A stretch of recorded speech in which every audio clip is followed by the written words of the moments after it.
Good morning. The president today is in Washington. Intelligence briefing at 11 o'clock. And then 3 o'clock, words I don't believe have ever appeared on a White House schedule before.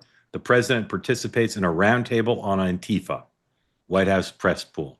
Suspect there'll be a lot of questions at that.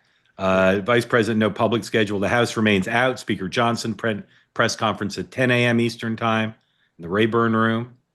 There's a Senate hearing on social media censorship. And the Senate is going to vote around 11:20 once again on the dueling stopgap funding bills. No one expects that to change. Jeffries holds a forum on healthcare at noon. Supreme Court hears arguments on cases involving mail-in ballots and double jeopardy at 10. Comey is arraigned in Virginia at 10, not expected to be a long hearing, federal proceeding, so no cameras in the courtroom, apparently no perp walk. Talks underway in Egypt now, despite reporting here and elsewhere that Jared Kushner and Steve Witkoff had previously been at the meetings there. They're parachuting in here for the third day amidst reports that people are optimistic and some reports that the agreement involves new controls on Al Jazeera, which would be interesting. Mayoral forum underway currently in New York City with all three leading candidates. Mr. Mondami is talking about free enterprise this morning in front of Crane's New York business leaders. 7 o'clock tonight, debate in the New Jersey governor's race, the final face-off between the two candidates. And amidst, again, a lot of concern in Democrats that that race is slipping away potentially. Wes Moore had a press conference this morning to talk about air travel disruptions. Gavin Newsom, 5 o'clock tonight with the first partner to talk about improving nutrition in California schools. And Vice President Harris has a press conference, or not a press conference, a book event in Georgia tonight in Atlanta at 6:30, continuing along a book tour in which she just called people in the Trump administration's a word so bad, I won't even say it here, even though we have a pretty high bar for profanity use. Gentlemen, good morning. Good morning. Sean, what would you like to start with today? With all those things in the news. I think government shutdown is probably the biggest, but I'll defer to my colleague there. And do All right. Dan, there's one Pops? vote for government shutdown. Dan, do you vote for government shutdown too? Sure. All right. See, the Democrats There we want to go. shut down. It just showed it right there. Exactly. Damn it, Reminder, this is based on the Network News Division's morning meetings. We run through the schedule. We just did it. And we welcome you to participate. If you're here on the two-way platform, would like to get in on the conversation before too long, please raise your hand. If you're watching on X and YouTube, our instructions are simple. Extend the presumption of grace to all. Think about peace, love, and understanding in everything you do, and no smack in the chat. It's that simple. And our program today brought to you by our friends at Fairway and Green. Right now, you get 20% off site-wide for things as handsome as what Sean is wearing. Sean, tilt back a little just so people can see the morning meeting. That's a nice vest. Is that lined, that vest inside? Oh, it's so comfy. It's it's not lined. It's got a very nice like a wind block. Yeah, wind block. Absolutely. So that when I'm sitting in my kitchen, I feel very warm. Again, you get golf shirts, vests. They've on the site. You'll see it's a Fairway and Green, extraordinarily nice products, and you can get embossed on the sleeve our catchphrases. Dan, tell them what they can get.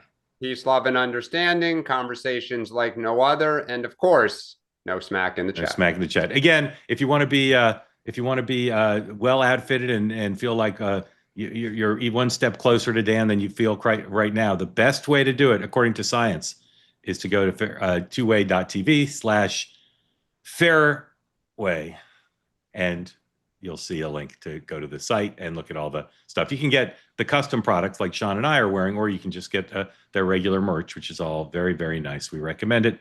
Thank you for your attention to this matter. On the shutdown, voted by 2 out of 3 hosts to be our lead, really all 3 of us.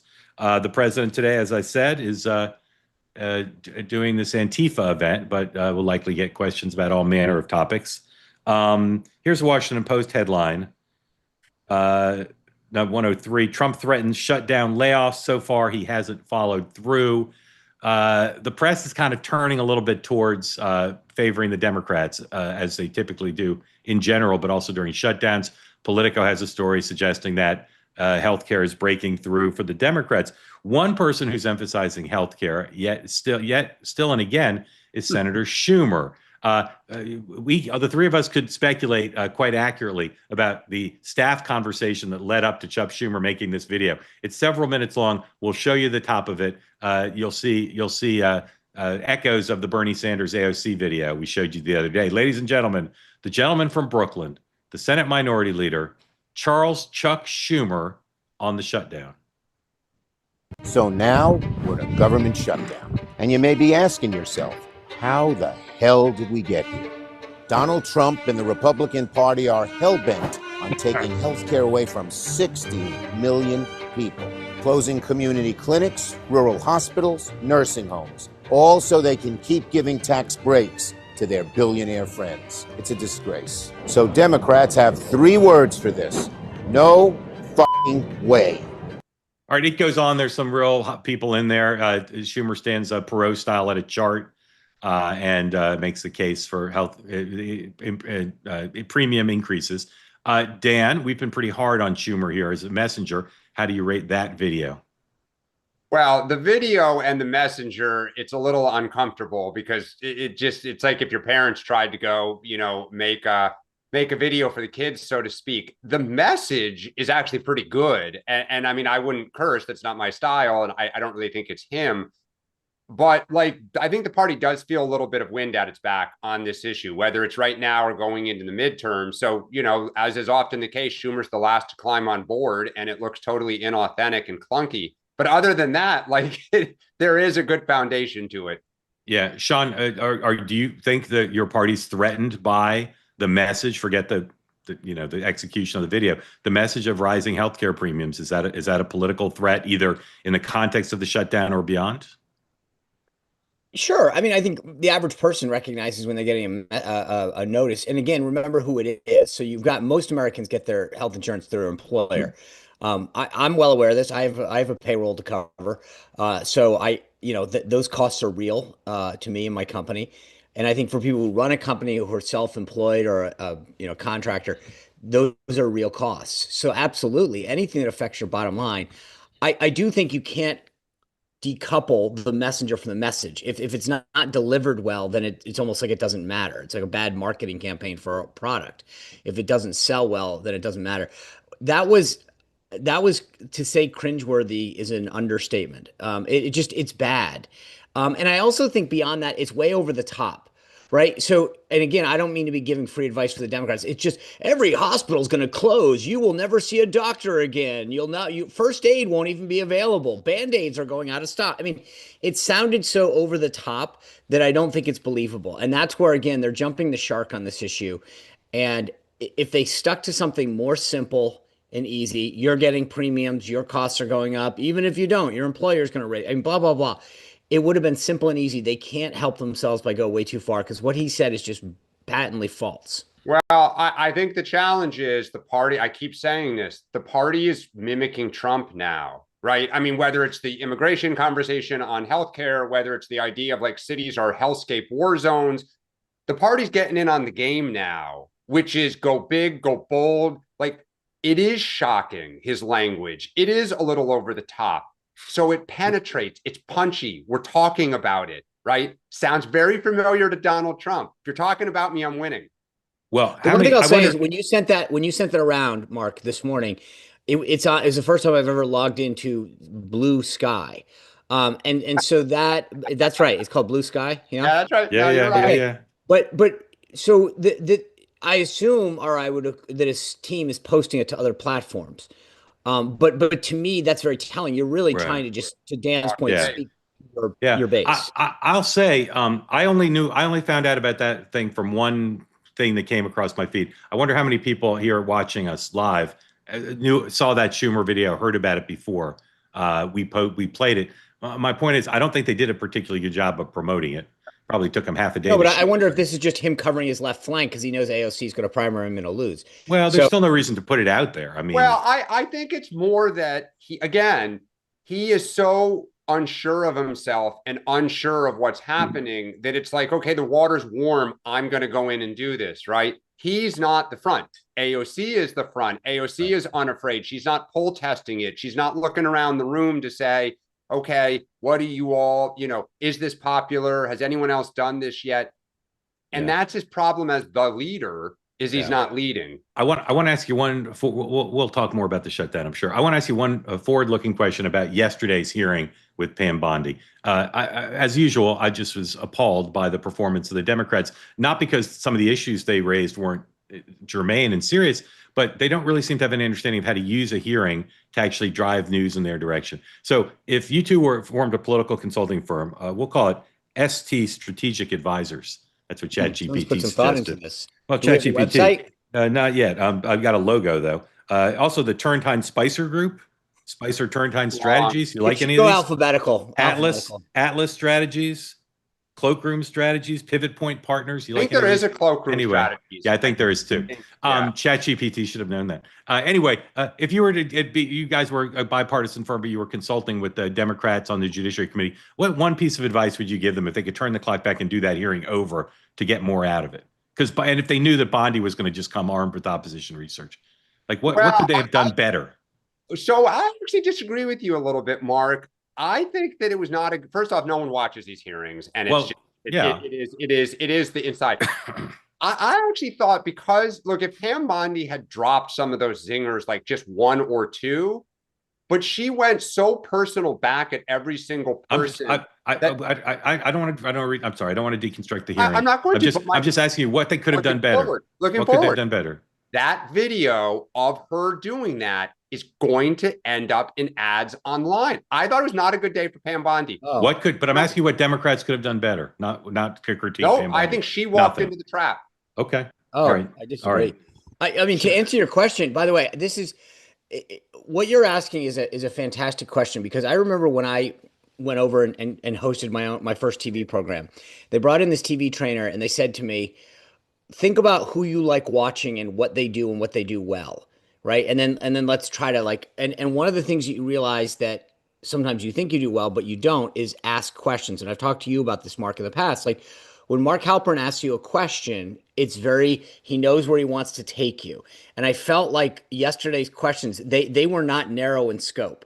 They needed to come in and say, you said this, how do you define? Boom, keep the scope narrow. Don't let her, they dropped too many snowflakes and let her go off to the races.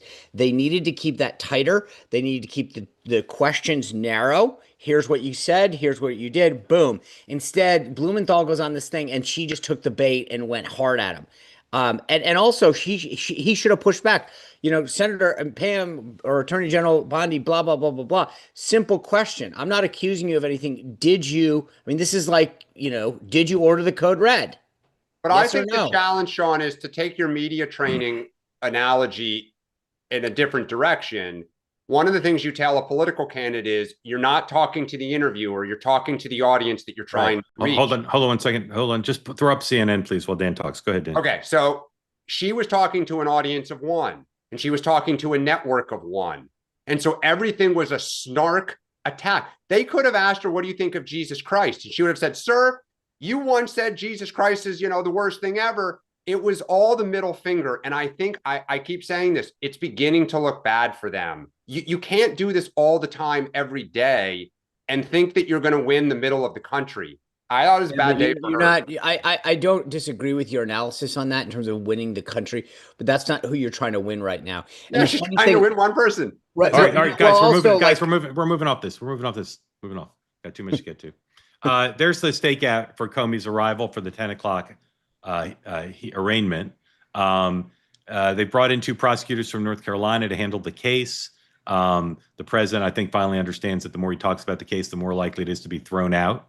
And the balance of opinion in the legal community, even amongst people who aren't biased, matches my own view, which is this case is going to be thrown out by a Biden-nominated judge. Now, maybe they'll get it reinstated further up, but gentlemen, what's your current view of where this case will end up? Thrown out, conviction, plea? Sean? I'm probably, from what I've read, I think there's a decent chance it gets thrown out. What I was told last week is they were going to amend the indictment, and add more to Yeah. it. And if that happens, I was told then I that think the too. But chances some lawyers are telling me they can't amend it because of the statute of limitations. I don't know if that's true or not.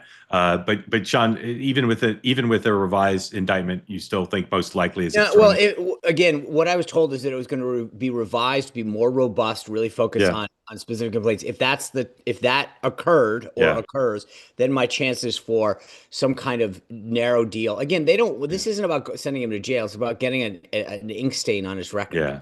I don't think he'll plead to anything. Dan? Yeah, he's not going to plead to anything, and I Oh think no. it's thrown out or acquitted. Yeah. Okay. Israel talks. Again, we've mentioned this yesterday. Very little coming out about where things stand. Again, uh, people are pretty optimistic, and the word before Witkoff and Jared went was that they would only go to kind of there's the CNN headline: Gaza ceasefire talks resume as Israel intercepts another aid flotilla. That they would only go if they thought they were there to close. So either of you have any insight into where this is, or we'll just wait and see? No, but I will. I mean, obviously, Witkoff and Jared showing up is huge for two reasons. One, it shows the significance of it, and second is obviously Steve Witkoff has, I think, a lot of authority to act on the president's behalf to close the deal. Jared even more so. Yeah. And I've been in the room on the trade side. I've been in the room when you get to a certain level, you've got to call the president and say, "This is where we are." Da da da. I think between Witkoff and Jared, they have a lot of latitude to close a deal, which is a great place to be in a negotiation like this. And what they've done brilliantly is they've gotten all stakeholders to feel invested in this deal, and nobody feels like it's tilting. They've done a ton for Israel in this deal, but they've done a ton for Saudi and for Qatar. They've done a ton for everybody. Now maybe they haven't done a ton for Hamas, but they've not done nothing for Hamas. And Hamas is Hamas. So I think they've played the politics of this quite well in terms of creating momentum. And normally when you have these deals, there's a judgment that there's a winner or a loser. Everybody right now seems pretty happy with it. Dan? Well, I think they're also, and I give Trump credit for this, this is where being a little bit of a uncontrollable bully is playing to his advantage. I think for the first time in my life, Netanyahu's a little afraid of pissing off a U.S. president. And that fear, you think, given that I think he sees that he's losing support in this country, the only thing standing between him and MAGA right now is Trump in it being in Trump's good graces.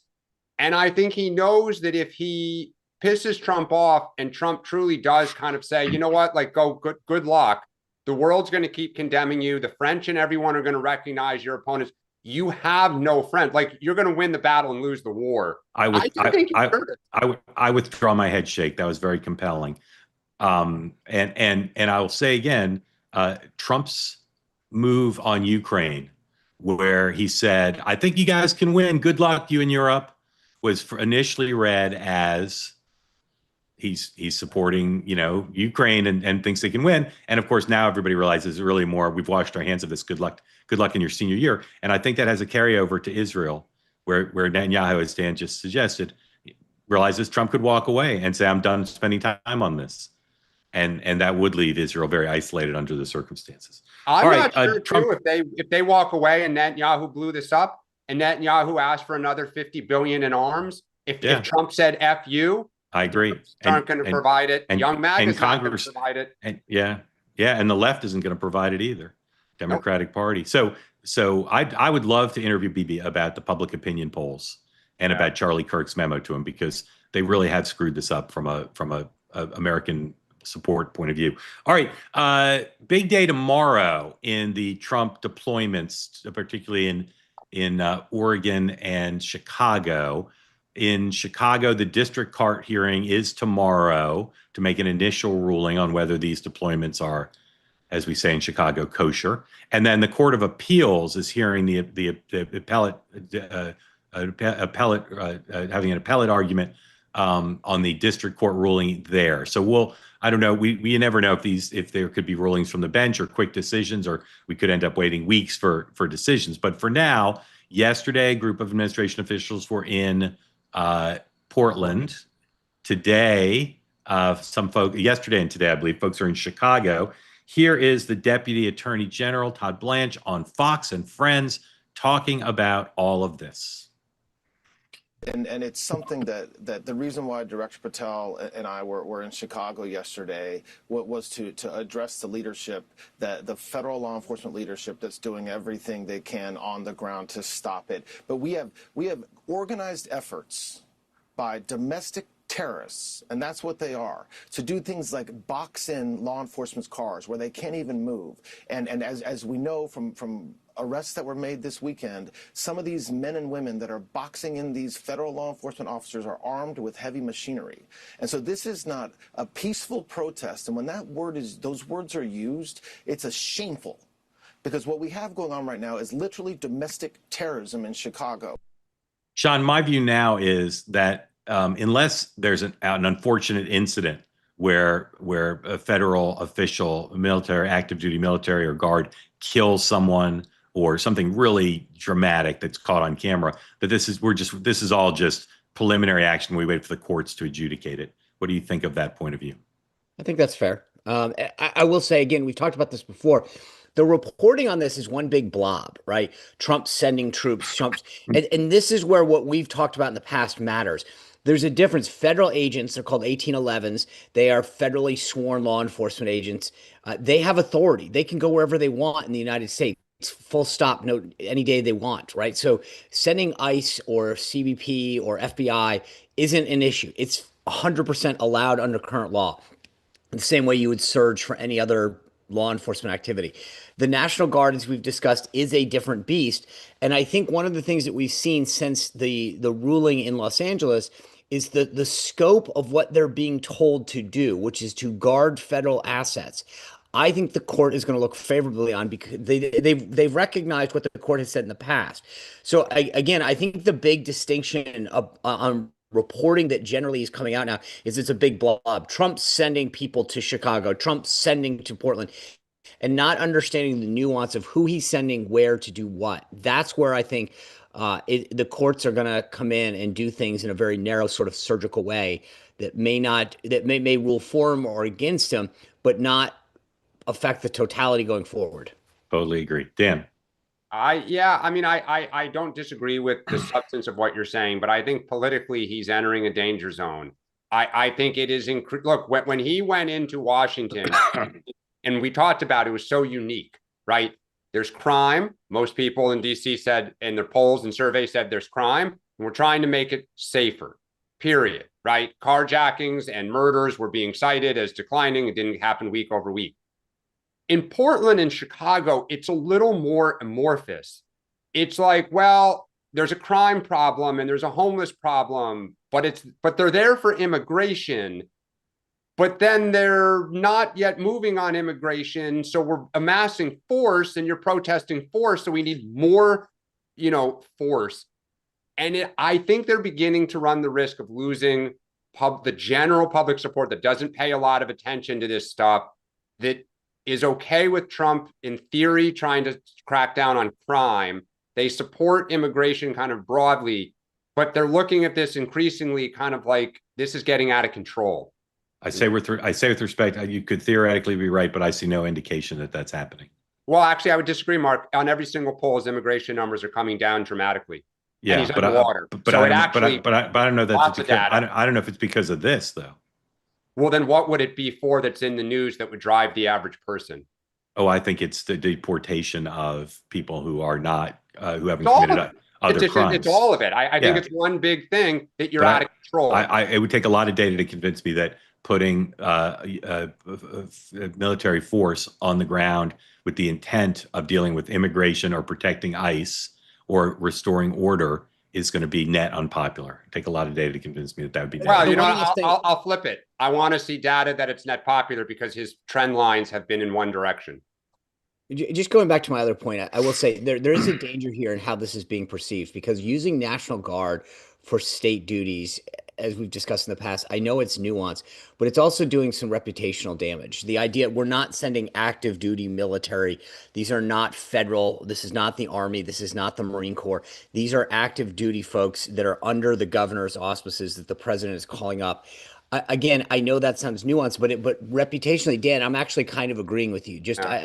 I think that they've got to start making sure that there's a little bit more explanation behind what's happening and why, because I think everyone sort of saw DC for a million reasons and thought, hey, that's good. Chicago, again, I don't, Chicago is reputationally known for having a crime problem. Yep. I don't know that Oregon has this, when I don't think that much of Portland to begin with. Sorry, Portland.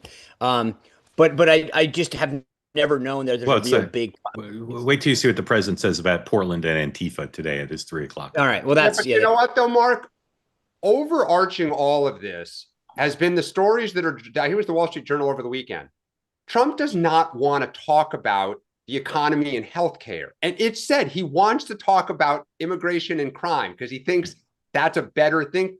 It is starting to feel like he's finding ways to insert this into more of your life, and the average person says that's not my number one priority, and that's his problem. That's part of the reason his numbers are going down. Yeah, except there's It's not the politics of it. Except there's not an election for 13 months. Yeah. But do you disagree that he's searching for problems to redeflect public attention? Oh, I think this is Trump. No, I don't disagree. That's what he does. This And is he's done immigration and crime for 40 years. right. All right. Last topic is what we call political potpourri for 200. And we'll go through some topics pretty quick and then get to your questions. So again, if you're here on the platform, want to be involved, raise your hand. California redistricting. I had said that no would win unless two things happened. Unless Gavin Newsom made yes about Trump, vote yes to send a message to Trump, and if the no team, led by Kevin McCarthy, couldn't raise competitive money. So today, I'm announcing I'm switching. I thought no would win. Now I believe yes would win. And I primarily believe it for two reasons. One is they've defined it. A lot of these ballot measures, it's who defines it.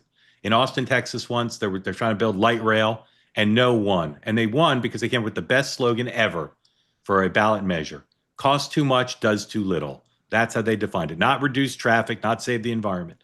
In California, number one, the Democrats have done a really good job with their advertising and their messaging. Send a message to Trump. He can't run California. We're going to do it our way. We're not going to let Trump gain more power. And then number two, and this is from Punch Bowl this morning, matching things that I had heard, but really putting it in sharp relief.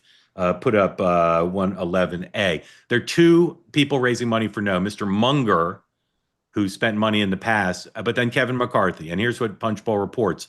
The group led by Kevin McCarthy has spent a little less than $7 million on ads in total.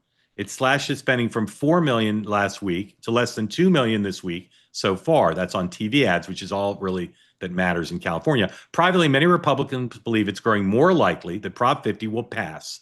That's thanks to spending advantage, as well as the fact that Democrats have successfully nationalized the race with ads featuring Donald Trump, according to multiple sources in both parties. Next slide. Now, this is the statement from the spokesperson advising Kevin McCarthy's group.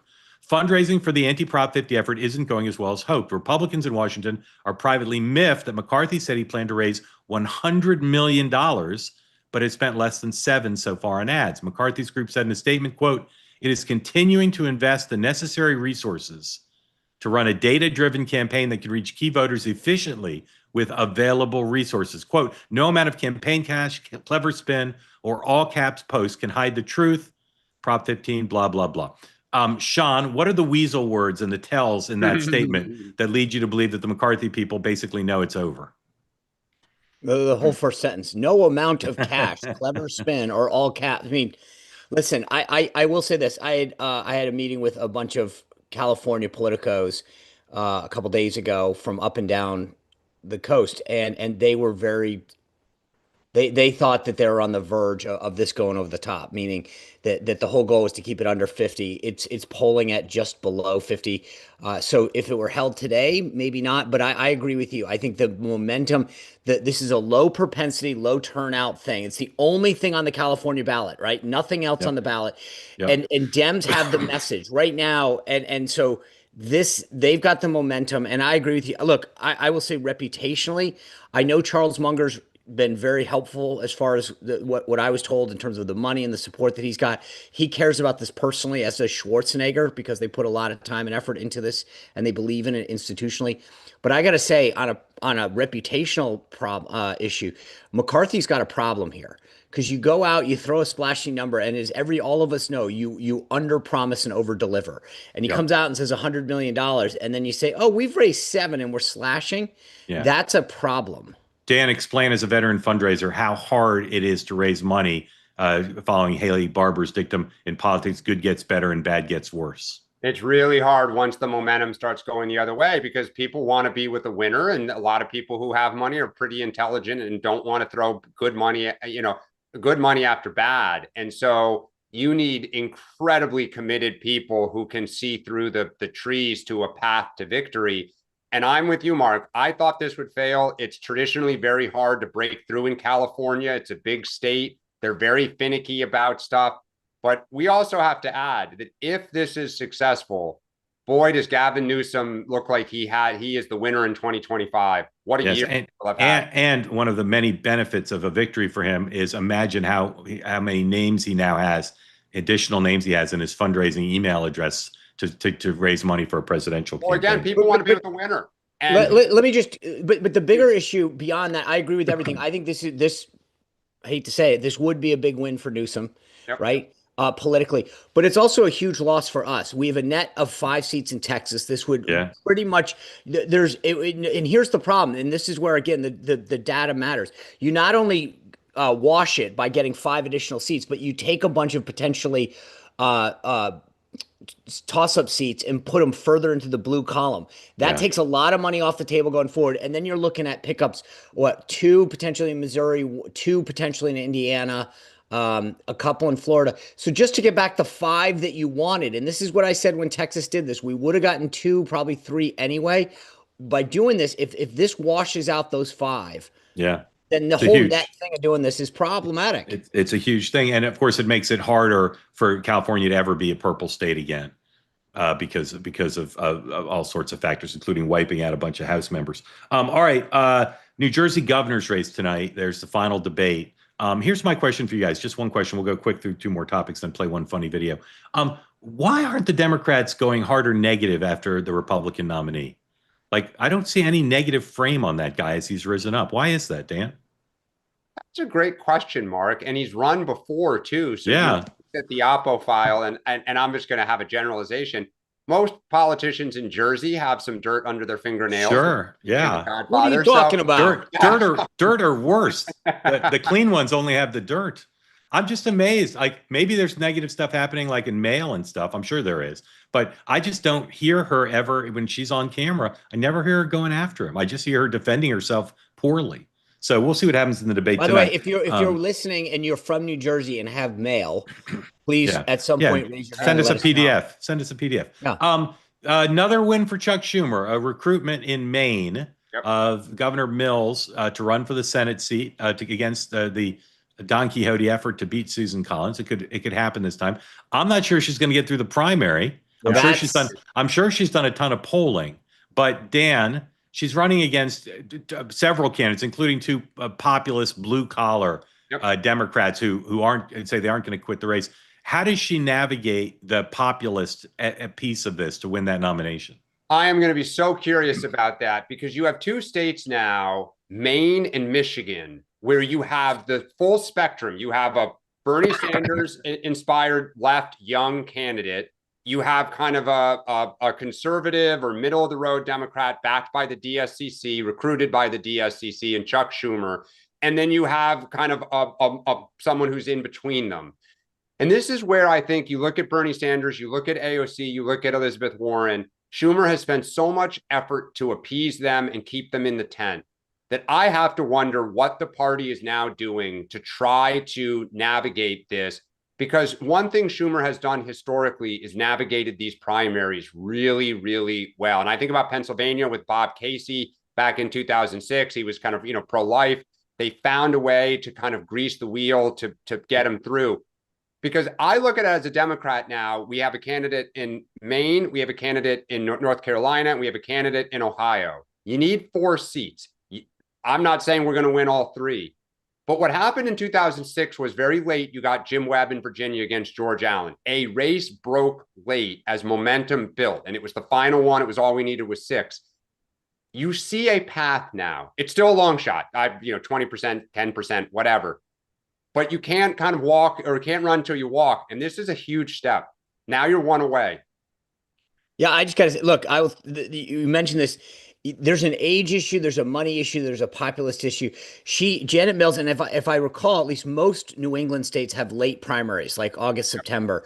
So this guy, Graham Plattner, who Bernie Sanders backed, he's an oyster farmer. I believe he raised like 1.4 million in the first quarter. That's a big number, especially in Maine. He's wicked good. All right, lastly, California governor. Newsom's term limited. Kamala Harris isn't running. So you've got this field. And again, they use a jungle primary. So Rick Caruso, the Republican, may well run. He's kind of a Republican. He's a Republican. He's an independent. He's a Democrat. He's a shopping mall billionaire developer. But there's a number of Democrats in the race. Former mayor of Los Angeles, Villaraigosa, Javier Becerra, a couple others, the state office types. And but Katie Porter, the former congressman, is considered now the front runner. And she did a long interview with the California station. And the reporter did the interviews on social media this morning saying, everybody's obsessed with this short clip. Please watch the whole interview. Well, I urge you to watch the whole interview if you wish. But here are the 3 minutes everybody's talking about, presented without comment because we're out of time. But we want everybody to see. This is the person who's the front runner. And I'll just say, to me, one of the fundamental questions for any Democrat who cares about the future of the party is, how do you appeal to Trump voters? It's fundamental, because if you want to build a majority party and you want to understand how someone who you think is so horrible is able to win 2 out of 3 presidential elections, you probably should have some intellectual and professional curiosity. How do you win Trump voters? How do you appeal to their aspirations, their hopes, their dreams, deal with their fears? Here's California gubernatorial frontrunner Katie Porter in a perfectly pleasant interview setting. Roll tape. You're a Democrat. Sit down. What do you say to the 40% of California voters who you'll need in order to win, who voted for Trump? How would I need them in order to win, ma'am? Well, unless you think you're going to get 60% of the vote. You think you'll get 60%. Everybody who did not vote for Trump will vote for you. That's what you're saying. In a general election, yes. If it is me versus a Republican, I think that I will win the people who did not vote for Trump. What if it's you versus another Democrat? I don't intend that to be the case. So how do you not intend that to be the case? Are you going to ask them not to run? No, I'm saying I'm going to build the support. I have the support already in terms of name recognition. And so I'm going to do the very best I can to make sure that we get through this primary in a really strong position. But let me be clear with you. I represented Orange County. I represented a purple area. I have stood on my own 2 feet and won Republican votes before. That's not something every candidate in this race can say. If you're from a deep blue area, if you're from LA or you're from Oakland, you don't have an experience. But you just said you don't need those Trump voters. Well, you asked me if I needed them to win. So you don't. I feel like this is unnecessarily argumentative. What is your question? The question is the same thing I asked everybody, that this is being called the empowering voters to stop Trump's power grab. Every other candidate has answered this question. This is not correct. And I said I support it.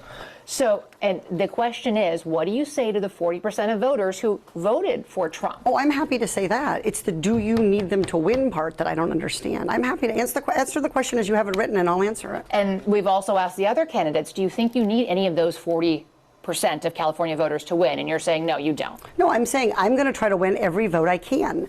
And what I'm saying to you is that... Well, to those voters, okay, so you... I don't want to keep doing this. I'm going to call it. Okay. Thank you. You're not going to do the interview with us? Nope, not like this. I'm not. Not with 7 follow-ups to every single question you ask. Every other candidate has answered. I don't care. I don't care. I want to have a pleasant, positive conversation in which you ask me about every issue on this list. And if every question you're going to make up a follow-up question, then we're never going to get there. Ms. And Porter, we're just going to circle around. I am an investigative I have never reporter. had to do this before, ever. You've never had to have a conversation with to end a an reporter? interview. Okay, but every other candidate has done this. What part of, I'm me, I'm running for governor because I'm a leader. So I am going to make... So you're not going to answer questions from reporters?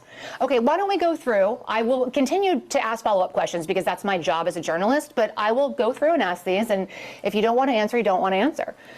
So nearly every legislative... I don't want to have an unhappy experience with you, and I don't want this all on camera. I don't want to have an unhappy experience with you either. I would love to continue to ask these questions so that we can show our viewers what every candidate feels about every one of these issues that they care about. And redistricting is a massive issue. We're going to do an entire story just on the responses to that question. And I've asked everybody the same follow-up questions. God, I would hate to be staffing her. Dan, if you were staffing her and she came off, what would you say? I gotta go. What would you say? What would you say to her if you were staffing her and she did that? Well, the challenge is that is who Katie Porter is. I spent a lot of time around that office. For those who don't know, she went to Harvard Law School. Elizabeth Warren was one of her professors. She considers herself kind of an acolyte of Elizabeth Warren. She is condescending and patronizing. She absolutely believes that she is right. You are wrong. She's smarter than you. It comes across. So, you have to start with, Mark, the fact that, like, you have to sit and ask questions and have respect for the person who's asking you questions. She doesn't respect Trump voters, and she didn't respect those type of questions. You just can't talk to people like that. And that is Katie Porter's problem. It's why so many people dislike her and disliked her in Congress. I mean, yeah. Do you guys think she's the front runner? I hope so. We might actually have a chance in California if she is. She is today because the base loves her.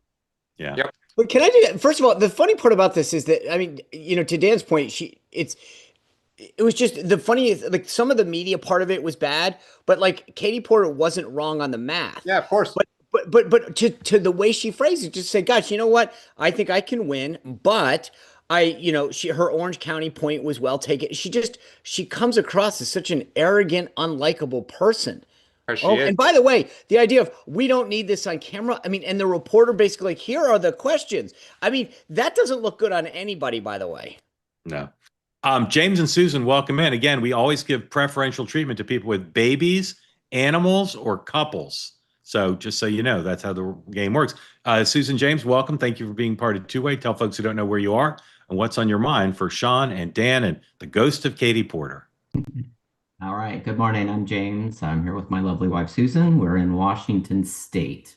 Hence the Seahawks. Yeah. Okay. Seahawks, yeah. This is my first time actually being on, so I wanted to just Great. Welcome in.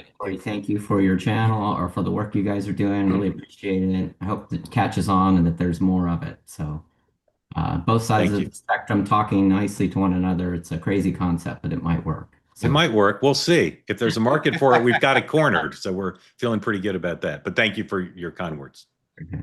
My question, it goes back to the deployments of the National Guard and particularly deploying into these deep blue cities in deep blue states. I'm kind of puzzled on both sides of it, both sides of the spectrum here. On the one hand, I'm a believer in the federalist system, the 50 states. We're 50 states with 50 governors and 50 little experiments to test, and I do believe that there's an independence of those states that should be respected. On the other hand, earlier we were talking about the crime in Chicago, and that everybody knows that. And Sean, you mentioned you're not as aware of Portland. We can both attest. I mean, we live close to Seattle, which is another very deep blue city and deep blue state, and been to Portland. And our lived experience, as all the cool kids say, is there are real problems in those cities. They've really gone downhill in the last 5 to 10 years, just in terms of feeling comfortable there. There's a lot of crime. There's just a lot of, just a lot of, you just homelessness is a huge problem there. Yeah. So what I don't understand is on the one hand, there's deep blue cities in red states where it feels like the Trump administration could work out with the governor and use National Guard to go help cities like that without having such a fight on his hands all the time about it, and possibly demonstrate the concept can work. And then maybe the blue states would say, all right, well, maybe we would like to be in on that. So I don't understand why pursue this with the blue states. And then the other side of it is why are these blue state governors so unwilling to take the help? Because it's real. It may not be a war zone in Portland, but Portland is a difficult city to feel comfortable in. And so I thought my question to you is why pick these fights and on both Yeah. sides? Great question. Well framed. Sean. Well, first, I will say, I mean, Memphis is in Tennessee. Governor Lee is supportive of this. So and he's talked about going to Louisiana, where you've got Jeff Landry, a Republican governor, and a Democratic mayor in New Orleans. So there are states where that's the case. I think to some degree there's more prominence in some of these other places. Chicago is very obvious. And I think beyond that, I think Trump also likes the fight a little bit. I will say one overarching thing that I have found fascinating is you have a president in a second term, not facing reelection, spending political capital in blue areas, right? And to me, that's a signal of safety. I mean, the president's willing to spend his political capital and time, not doing what a lot of people would, which is to spend it completely on their side, but to basically say, I care about the safety and security of every American, and I'm willing to go into blue cities to show that as well. That's actually a significant message for President Trump to be showing. I do think that I've argued this for a while, James, that I think it would be better for them to try to, at least appearance wise, not is to say, great, we want to, like Kristi Noem yesterday met with Oregon's governor. I think showing that they're trying to work together is actually politically helpful. And the more that they would say, we tried to meet with JB Pritzker, he doesn't care about this, we're going to try to do anything, but just mechanically showing that you're trying, I think would yield a better, bigger picture result. And I know that, like I said, Noam did that yesterday in Oregon. The more that they do this, the more that they would isolate them. And I think that would be a smarter political tactic. Dan, before you answer, one thing I meant to show before and I forgot, Paul, if you could throw up the Trump Truth Social post from this morning. Sean talked about the importance of being seen as reaching out. Donald Trump, Truth Social, Chicago mayor should be in jail for failing to protect ICE officers. Governor Pritzker also. So reaching out in the sense of offering them a place to stay, I suppose, but not necessarily. Dan. Yeah, this is the same conversation that my mom and I had this morning because she asked the same thing. I think on the Democratic side, why don't they take the olive branch? Often it's because they hate Trump so much. They just cannot fathom saying, okay, we need the help. Thank you. Right. That would be your response. In New York City, the governor, Kathy Hochul, called up the National Guard in the spring because there was problems on subways with crime. Right. And the tree fell and no one heard it. And people applauded Kathy Hochul for being serious and doing something to combat it. Why does Trump target what he does? It's raw politics.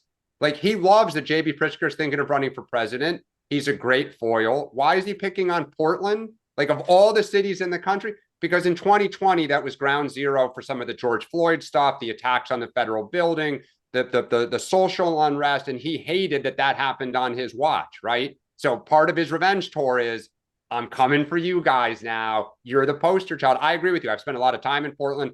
The crime, the homelessness, the open drug use. This was even before stuff was legalized. Like, I was there in the mid 2000s, 2003, 2004. I've never seen people use drugs like that. It's basically a citywide opium den. Right. It's also a beautiful American city with incredible history. That Slamping Park with Rose thing. That's beautiful. And the Pearl District and everything. There's good sushi, but the secondhand fumes keep you from. You have to get a second order of unagi because you're so hungry. One more point on James's question on the Democratic side. There is look, most of these, maybe not all the governors, but definitely the mayors, ran on or advocated in most of these cities, defunding the police, decriminalizing a lot of things. So to admit you now need help is to admit that the policies that you advocated were a failure. And that's can I just add a piece to that, though? Because you're right and you're wrong. At least in major blue cities in the last 2 years, mayoral and city council and district attorney races have been about undoing what was a terrible experiment that it failed. Literally, we were talking about this morning. We as a party have to say that those efforts, while well-intentioned, completely failed. And now you have in New York, I know this is controversial, stop and frisk has quietly come back in New York, Chicago, Washington, D.C. by Democrats, Democratic leaders. The communities are okay with it. The district attorneys are being thrown out that will not prosecute small crimes. They finally took down the plastic shelving. I don't know, Mark, about your neighborhood. In some of the local pharmacies, it's come down, at least It has on the east side in some areas. No, But not at the drugstore at 3rd Avenue and 65th Street. It's still up. okay. But if you were to admit this in a public way, the base would be incensed. And that's right. why Democrats will not say to Donald Trump, thank you. James and Susan, thank you for getting up early and joining us. Please stay part of our community, no matter what happens. And now the question I have to ask Beth, besides where are you, is how's that puppy? Oh, this is Nellie. She got me on the show. I heard your little, I didn't even know that pets got you to the pets, couples, babies, automatic. I love it. Welcome in, Beth. Tell folks who don't know where you are, what's on your mind. Yeah, I'm calling from New Jersey. And Mark, just to answer your question, you were asking about the governor's race and why don't they have negative ads? And I can tell you the local ads around here, their negative ads say that Jack is Trump, 2.0. And to which I say to my husband, I'm like, good. We need that around here. That's their negativity. And other than that, I really haven't seen. Yeah. Michael, see if you can find the negative ad like that, and let's show it before we go. Beth, thank you for that. There's another one running on taxes or something that I saw watching football games this weekend. They just don't seem to be driving a consistent message. No. I never hear her talking about him. So no, and I know that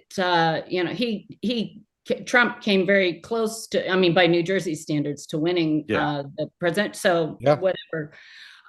So my question, or what I want to talk about, is health insurance. And, we can all agree that it's broken. Obamacare is a disaster, in my opinion. But, back in the 2016 election, right before the election, we had a town hall I'm in New Jersey, 07. Leonard Lance was my congressman. And I went to a town hall with him, and a kind of meet and greet kind of thing. And I think he thought he was in friendly territory. And I looked at him and I said, what's your plan? You Republican. And he looked at me with these big eyes, had no answer. And I said, you're like the dog that finally catches the car. So what is the Republicans' plan? And to this day, he kind of shuffled his feet and kind of chuckled and said, maybe you ought to run for Congress. I said, maybe I will. Wow. But so my question is, back in Trump 1.0, they talked about having a menu of costs for healthcare services. And I thought that is so smart. It's so great. I remember going when my daughter sprained her arm. I was charged $1,800 to have her arm wrapped, like a 7-minute visit with that. And I remember talking to them afterwards, and they said, well, if you don't have insurance, the cost would be like $180. I know. And I said, first of all, how's that even legal? And number two, I think the answer is somewhere in between our old system of you had a $10 copay and you did whatever you want and went as many times as you want. We need to have a system where they have some skin in the game so that you're paying a fair price, or whatever that may be. I don't know. Those are just, I don't know. Those are my general thoughts about that. Sean. I'll just tell you, Beth, I think you're absolutely right. Look, the healthcare system is broken. Number one, it's insane how this works. We reward the wrong thing. We don't deal with wellness and long term. I think what Bobby Kennedy and HHS, Dr. Oz and Marty McCary are doing to really look at some of these things is big. But you're also right politically. I've said this before. The Republicans don't have a plan. We've been talking about it. You can't just say repeal. I am a huge fan of market-driven forces. Help get more. You go now to an orthopedic, no one will accept insurance, right? They'll say, "Great, you come, and then you go deal with it on your own." And that's a problem. So I do think that we need to have this is something that I think Republicans should really look into now, all of these think tank type things, and say, okay, let's really talk about what we should be doing. You can't just be against it. We need to be for something. And healthcare is continuing to be a major, major problem. It's going to get worse, by the way. You're getting fewer and fewer primary care physicians. You're having healthcare costs rise. We have chronic diseases becoming a massive, massive problem. So again, it's a huge problem for the party, and I wish we would have somebody step up, start to drive it again. We were there for a little bit, and then we took our foot off the gas and just went bye-bye. Sean, let me ask you, do you think like that whole talk of having the menu driven, that just seemed to go away? Do you think it's because of the lobbyists that? Oh, 100%. So why can't I would think, Dan, you too, you're like the logical Dem. I love hearing your point of view because you seem to, your common sense. Like, why can't Democrats and Republicans get together and come up with a plan, centered around something like that? Like, why? I'm so sick and tired of everybody pointing fingers and nothing gets done. So Beth, did you vote for Trump? I did, absolutely. 3 times, or? Yes. Okay, so I find it really fascinating that you're mentioning this, right? Because our goal was to bring healthcare to the forefront, and it's working, right? Mm-hmm. Number one. Mm-hmm. So this is a huge issue because right now the conversation has been the Republicans want to roll back all of this stuff, and Democrats want to defend like the gains that they've made. So often I say the reason we fail is something's better than nothing. But in this instance, what Republicans want to do is take away the subsidies, take away a lot of the Medicaid expansion, et cetera. Mm-hmm. The challenge is we have no plan to make it better, and Republicans have no plan to make it better. If I'm thinking about 2028 and I'm J.D. Vance and I'm Gavin Newsom, this issue is going to come to the forefront. And one of the Obamacare things is it was modeled after Romney Care in Massachusetts, which was supposed to be embrace the private sector and the free market, don't have government-run healthcare, and it largely has not really worked. We got more people covered, so we feel like that is good, that more people have some insurance. Because remember, you used to hear the stories of people had to sell their houses and they had $500,000 mm-hmm. of debt, and like you don't hear that as much. But you, Sean, me, Mark, everyone could give you healthcare horrors of ourselves, our children, our parents. So we need a plan. We don't have one. Republicans need to stop talking about eliminating and how to improve it. And by the way, one petty political point, and Republicans face this with tax cuts.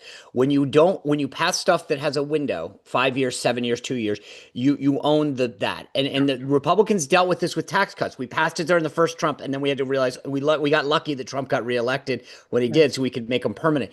Democrats, again, when they passed this, they only, they created this problem. I mean, because of the window. Hold on, we're just running up against the time. Here's the Cheryl video, which will appeal to Beth because it says that they're going to bring Donald Trump to New Jersey. Good. MAGA's coming for New Jersey with Trump-endorsed Republican Jack Ciattarelli. Trump brags Ciattarelli is now 100% MAGA. We've got to stop him. With Democrat Mikey Sherrill, Navy helicopter pilot, federal prosecutor, mother of 4, drove a longtime Republican incumbent out of office. Now, Mikey has a plan. To drive down costs so families can get ahead. Including a crackdown on predatory landlords jacking up rent. Courage to fight. Strength to win. For governor, Democrat Mikey Sherrill. Take it back just like a few frames. What did that graphic say? Republican fear? MAGA's coming for New Jersey. Go all the way to the end. Go all the way to the end. Just back. Go back. The Democrats, Republicans fear. Got it. Okay. No, we don't. We roll our eyes. For governor. Yeah. All right, Beth, thank you for joining. Grateful to you. Okay, thank you. Appreciate it. Sean, what do you have tonight? Tonight is Double Johnson. Speaker of the House, Mike Johnson, and then Senator Ron Johnson. We're going all in on the Johnsons. All in on the Johnsons. All right. Meghan McCain at noon today on Two-Way. Her guest, Clay Aiken, her friend and a musician, political activist, and my friend, Leland Vittert, whose new book is out now. Incredible book. Recommended to you. Tonight, 6 p.m. Eastern Time on Two-Way Tonight. Amongst our guests, Republican strategist C.J. Pearson. Bridget Fetisi tonight, 7 o'clock, asking about the culture of assassinations. Here is a bit of a preview for you. In the wake of the Charlie Kirk shooting, political violence has gone mainstream. The number of people celebrating his murder was somewhat shocking to me, although it wasn't a complete shock, as people were celebrating assassination culture when Luigi Mangione killed CEO of United Healthcare, Brian Thompson. When did it become okay to express a desire for someone you disagree with or don't like to be murdered? When did it become okay to celebrate it publicly? Have you ever been shocked by a friend, relative, or colleague expressing a desire for someone to be killed in casual conversation? Has someone you know been radicalized? Have you been radicalized? Have you been radicalized by other people's radicalizations? How do we...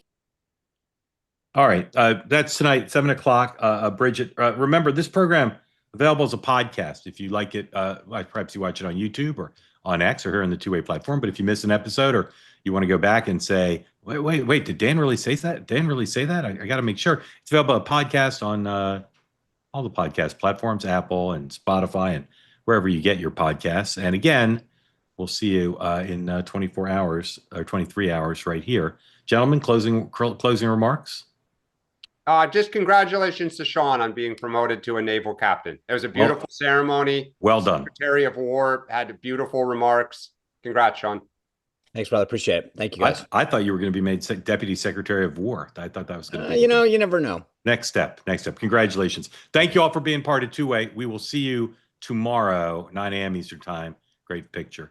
And thank you for being part of this. Have a great day. Have a good day. I'll see you on Smirconish right now.